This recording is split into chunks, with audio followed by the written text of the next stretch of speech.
Maayong gabi, maayong buntag, maayong adlaw. Ang atong hisgutan karon mao ang kaluwasan. Kini dako kayong mga arguments or argumento sa mga nagkalain-lain nga sikta sa simbahan tungod kay ang uban mangkon sila nga sila ra ang maluwas, nay uban nga mangkon sab sila nga walay relihiyon na makaluwas, napud uban nga maingon parihara tag Ginoo lahi-lahi lang atong pagsimba. Unsa man jud ang tinuod ani. Atong subayon diri sa atong topic karon mao ang kaluwasan. Ang kaluwasan gasa siya gikan sa Ginoo or gift or regalo or maayong balita para sa tanan nga katawhan. Dili lang siya sa mga pipila, dili lang siya sa mga pinili, dili lang siya sa mga pinalabi, kundi para ni siya sa tanan. Tungod ni siya sa gugma sa Ginoo alang kanato. Dako kaayo og gugma ang Ginoo sa mga tawo, nga bisan ang earth iya anang giandam para kanato ato ang hulagway iyang gibase sa iya ang hulagway ing anak taniyak kapinangga nga bisan sa ato ang pagkamakasasala iya jud tang giluwas. Unsa man ni jud nga kaluwasan? Agi ba kini sa ato ang pagsimba, sa atong relihiyon, sa atong pinuhatan, ug unsa man gud ang pasabot niini. Giingon dito sa Biblia, He laid down His life to set us free. Unsa man ni nga freedom ang giingon diri sa Bible. Free. Kabantay ba kamo nga diri sa kalibutan mura ta og mga piniriso? Natay nagkalain-lain nga problema, nagkalain-lain nga sakit, nagkalain-lain nga kaguul-anan diri sa ato ang kasing-kasing. Og ang sulbad lang di ay aning tanan mao lang jud si Jesus. Wala nay lain pa. Pero tungod kay si Jesus ang ato ang bugtong Ginoo, ato ang manluluwas, mahimo man siya og religion sa paminaw sa mga tawo. Kaingon sila nga isimba lang okay na. Pero kinahanglan di ay ta og relasyon sa Ginoo nga maoy nagluwas kanato. Ang Ginoo, siya ang naghatag sa ato og forgiveness or kapasayloan sa sala. Pinaagi sa iyang dugo nga giula ngadto sa cross. Nganong man gibuhat ni sa Ginoo, grabe jud ang iya ang gugma diri sa kanato. Kani siya giingon diri sa Juan 3:16. For God so loved the world that He gave His only begotten Son, that whoever believes in Him shall not perish but have eternal life. Tungod sa kadako kaayong gugma sa amahan, iyang gihatag ang iyang bugtong nga anak kanato og katong mutuo kaniya dili malaglag apan mahatagan og kinabuhing walay katapusan. Kinsa man tong dili malaglag? Ang mutuo sa bugtong anak sa amahan, dili katong malaglag ka tong nibiya sa relihiyon, ang uban ta malaglag ka tungod kay naglahi na kag imo nga sikta, naglahi na ka wala na kanikuyog sa naandan, malaglag ka, dako ka ayon na siya og pangutana sa mga tawo nga relihiyon lang ba jud ang makaluwas? Apan ningon ang Bible, dili malaglag katong nagatuo sa anak nga si Jesus kay siya man ang namatay sa cross para maluwas tang tanan. Og niingon sa diri nga ang relasyon nato sa Ginoo nagsugod sa atong pagdawat ni Jesus sa atong kasing-kasing sa atong kinabuhi nga siya ang atong bugtong Ginoo ug manluluwas. Didto jud na siya nagsugod kay ang atong ang relasyon sa amahan, God the Father, creator of heavens and earth, ang mabubuhat sa langit ug sa yuta, nabungkag man na agi sa sala. Kabantay ta nganong murag layo kaayo ta sa Ginoo, nagsigit ag ampo Lord nganong wala man kunin mo gitubag sa akong mga pag-ampo, daghan kay kog gipangayo nganong wala man natubag, usahay atong bawi-bawi basin siguro kay dili para nako, basin siguro kay ingon ani ingon ana. Ang nakaingon lang jud ay ani nga pagkahimulag nato mao ang ato ang sala sa amahan, ang atong sala sa Ginoo maoy nakapahimulag sa atua. Unya kinsa man ang bugtong nga walay sala nga para maoy makaluwas nato, kinahanglan mo anhi si Jesus magpakatawo diha kay Maria para kita maluwas kay siya lang ang bugtong nga walay sala nga maoy makaluwas sa kanato.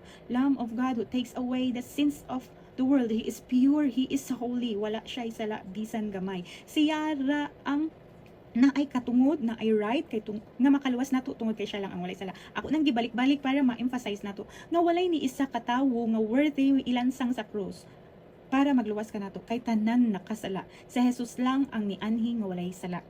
Sige. Og niingon man dito sa Romans 6:23, taga Roma 6:23, basa sa inyong mga Bible. For the wages of sin is death, but the gift of God is eternal life in Christ Jesus our Lord. Ang kabayaran sa sala mao ang kamatayon.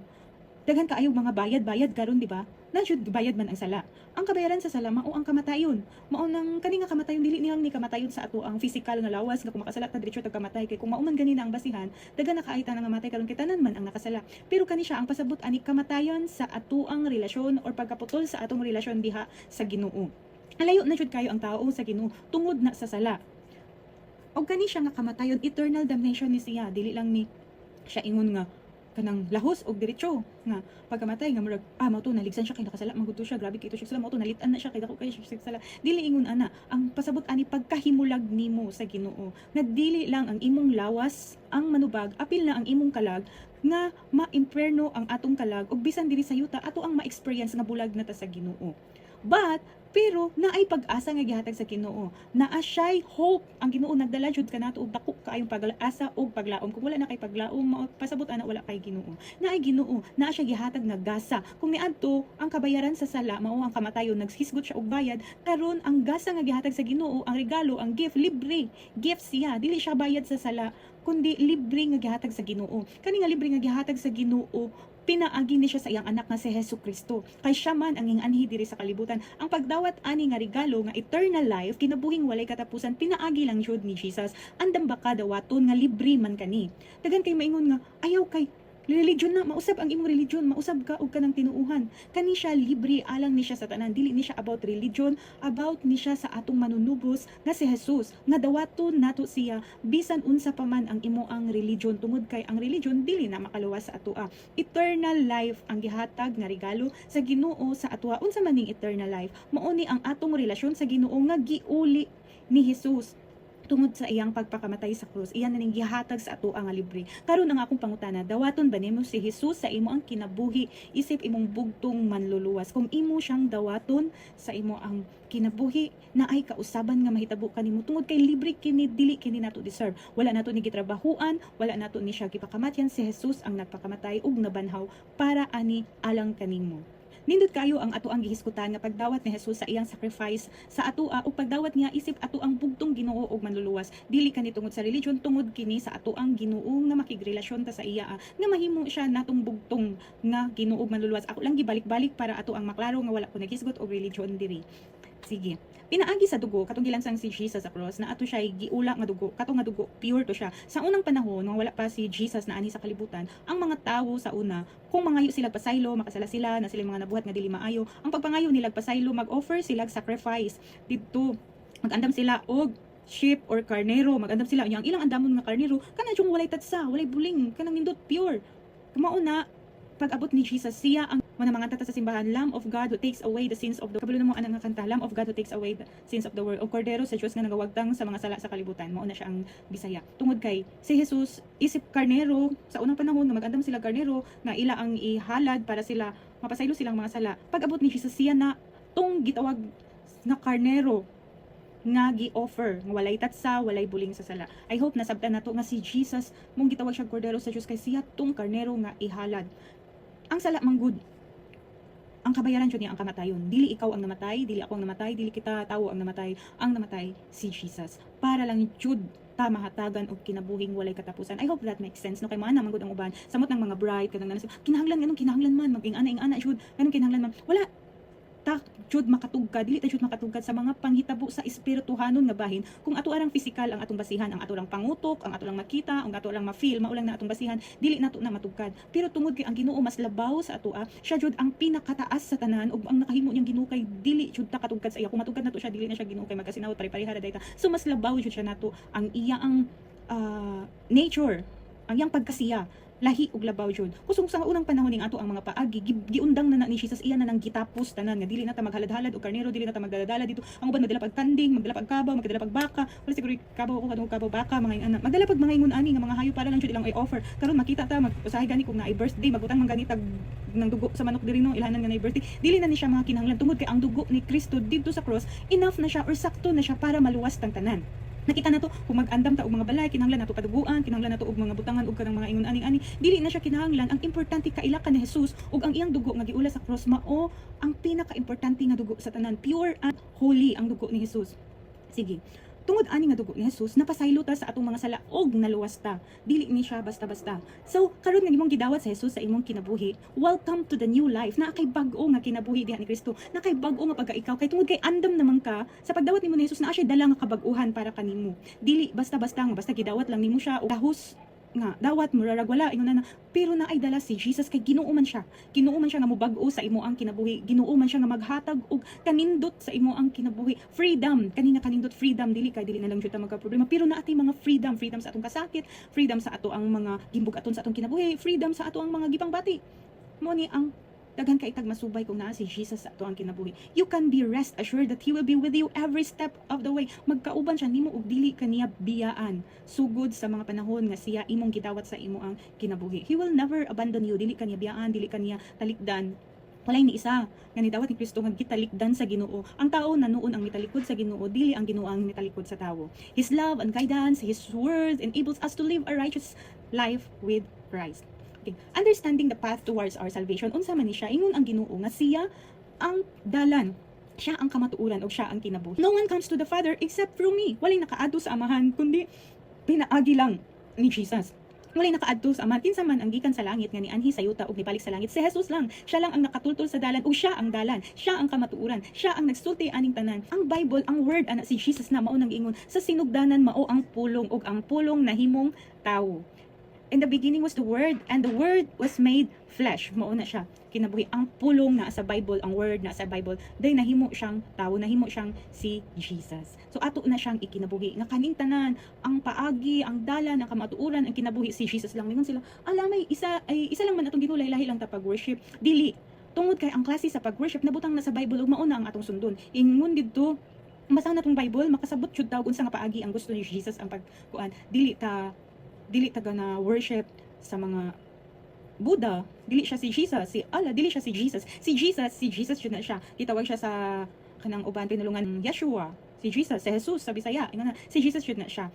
Siya ara ang bugtong gilansang sa krus, namatay og nabanhaw. Wala na ilain pa nga gilang ginuungan na banhaw pag-usab og naadto sa Amahan.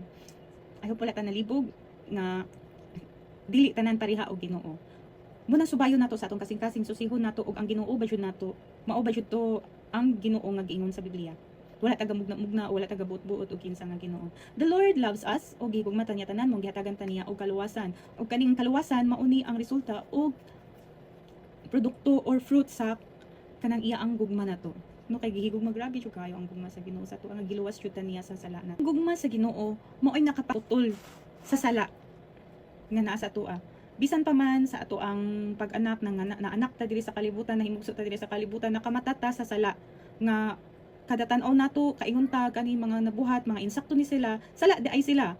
Kanang nating mga makita nga kaingon tag insakto niya, sala di ay nabuhat nato. So bisan bata pa, namulat na ta or nakakita na ta sa mga sala nga nahitabo sa atong palibot. Og ang nakaputol ana si Jesus rajud, si Jesus rajud ang makaputol ana. Dili ta bisag unsa una tug effort nga magbuutan ta, ganahan ko magbuutan karon din pagkahuman nakasalara day gyapon ta, nakapalimbong ta, nakapamakak ta, nakakita ta og dili maayo ingon ana, og nakahuna-huna ta og mga dili maayo. Magbinuutan ko ron siguro atong ma-fake, ato ang mapakita sa mga tawo nga buutan ta, pero deep inside nating mga aligut-gut kahiubos ingana unsa ra man jud ang maka-remove ani dili ang tawo kun dili si Jesus lang jud ang maka-remove or makakuha or makapukan or makaputol aning sala. So pinaagi lang sa atong pagdawat ni Jesus, matabangan kita nga maundang or mabag-o ang atong sala ug mabag-o ang ato ang kinabuhi. Tungod kay ang gasa nga gihatag sa Ginoo sa ato mao ning kinabuhi nga kauban siya ug kinabuhing walay katapusan.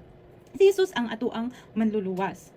Ang ato ang kaluwasan diha lang jud sa iya, wala nay lain pa. Ingon diri sa Acts 4:12, for there is no other name, wala nay laing pangalan under heaven given to mankind by which we must be saved. Wala nay laing pangalan, dili ni pangalan sa pangalan ni Buddha, sa pangalan ni Anis, pangalan ni Allah, dili di ang ana nga pangalan, kundi pangalan ni Jesus mao nay nakasulat diha.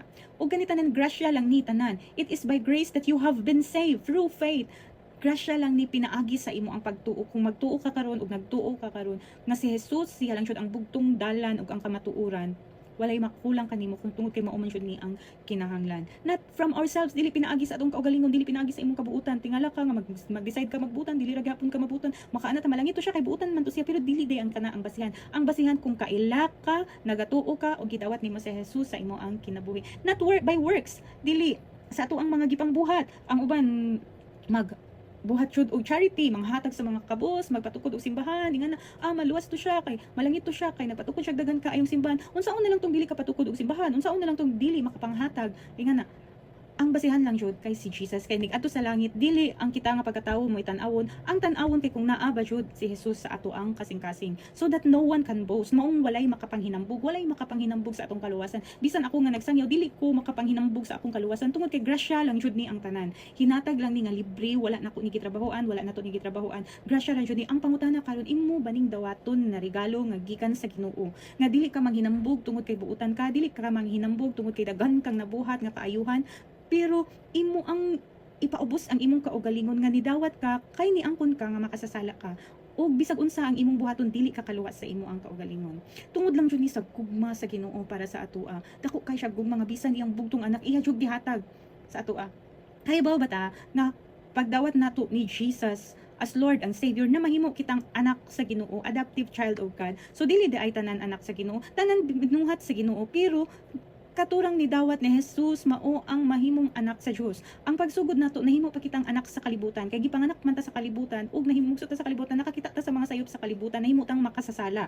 Bisag unsaon nato nga buutan ta sa bata pa, tungod kay nakakita ta sa mga sala sa kalibutan ug nakopya nato ang mga panglihok sa kalibutan, nahimo kitang makasasala ug anak sa kalibutan. Sa pagdawat nato ni Jesus Lord and Savior, bugtong anak sa amahan nga magbuhat og sa langit og sa yuta. Gihatagan tag katungod nga mamahimo usab nga anak sa amahan nga magbuhat sa langit og sa yuta.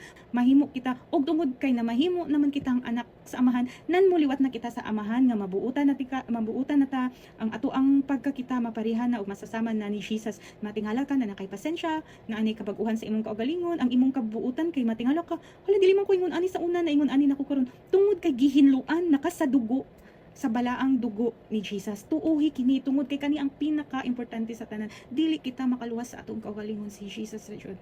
So atong ipaubos ang ato ang mga kaugalingon ug moangkon ta nga makasasala ta, atong dawaton sa Jesus sa atong kasing-kasing sa atong kinabuhi as our Lord and Savior, ang atong bugtong ginubugtong nga mangluluwas. Wala na ilain pa, wala na tay laing pangalan nga sampiton, wala na tay laing Dios, wala na tay laing nga mahunahunaan nga makapaluwas pa sa atoa. Siya ra jud kay si Jesus man ang namatay sa cross.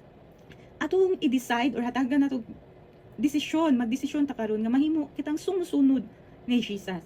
O karon maghatag tag schedule nga magpadayon ta sa mga lessons, napatay mga lessons karon nga mga sunod-sunod ani nga mag-post na sab ko og kanang videos. I hope nga magpadayon ka sa pagpaminaw tungod kay nindot kaayo ni nga kinabuhi nga bag-o nga hingatag ni Jesus. Bag-ohon yang atong kasing-kasing gikan sa atong kasing-kasing nga tigas, atong hunahuna nga dili mo tuo. Mahinay inanay nga mahimo kitang sama ni Kristo nga natay mga bagong mindset o bagong kasing-kasing sa ato ang pagkinabuhi. Ang tanan good nga nakapaungot nato sa kinabuhi si Jesus lang ang solusyon. So magampo ta, amahan nga langitnon, salamat sa gasa sa kinabuhi ug sa gasa sa kaluwasan nga imong gihatag pinaagi sa imong bugtong anak nga si Jesus. Ako ang giangkon nga ako makasasala ug dili ko makaluwas sa ako ang kaugalingon nga ginahanglan ko og manluluwas. Ug mituo ako nga si Jesus ang bugtong manluluwas sa akong kinabuhi. Himuon ako siya nga Dios, Ginoo sa akong kinabuhi. Nga mutuo ako nga namatay siya sa cross para lang maluwas ko sa akong mga sala. Ang pinaagi sa iya ang balaan nga dugo, napasaylo ko, nabag-o ko, nahugasan ko. Ako siyang gidawat sa tibok na akong kasing-kasing. Kung gisurrender ang akong tibuok kinabuhi. Sa ngalan ni Jesus. Amen.